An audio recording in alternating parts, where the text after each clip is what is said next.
Hello guys, ngayon ay ituturo ko sa inyo at gagawa tayo kung paano magiging mas madali tayong makapag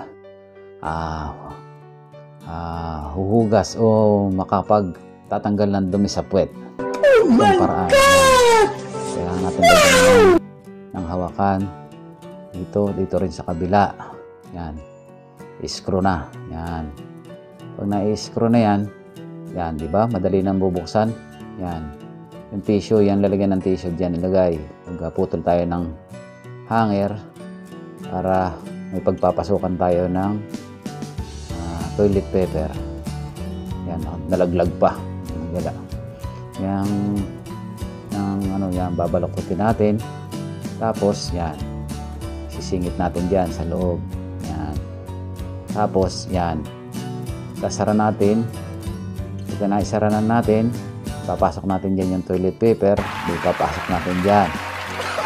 Hindi na tayo gagamit ngayon ng kamay at mabilisan na natin magagamit ang toilet paper. Yan. Babatakin mo dyan para dyan papatak yung dumi mo. Iihi. Tapos ganyan. Upo ka. Pag naghuwalay na yung ating mga legs. Yan. Hindi, paghahatakin mo lang yung tissue. Hindi, every funas na. Hindi mo nahahawakan yung puwit. Ikaw na pusa ka. Diyan ka pa pumunta. Tapos di ka makabalik. Liga rito. Yan. O, dahan-dahan lang.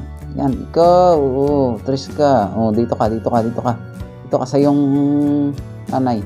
Yan. O, yan. Diyan na kayo. Oh, saan naman ikaw galing? Oh, tris ka. Saan ka punta ng punta? Paano kaya ako makakaahon dito? Oh. Yan na.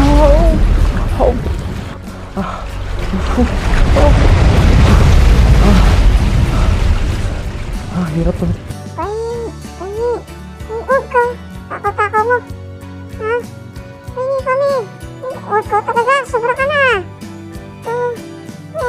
Hingi ako dyan. Huwag mong gagalawin. Ba't talagang ginalaw ka? Huwag mong galawin sa akin. Ay, talagang. Galawin mo naman. Sobra ka na. Sobra ka na. Hindi ka nang pala lalaban eh. Baka ako ito subukan ko mang bitinan to, baka pwede.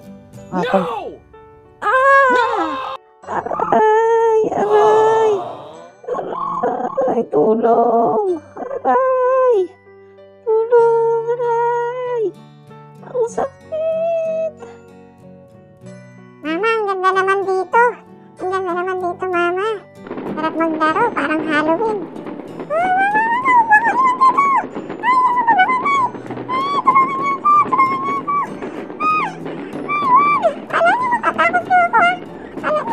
Sa itim punto, tingnan nyo nga kung matatakot ako. Hindi nyo kain takutin. Ay, dyan na kayo.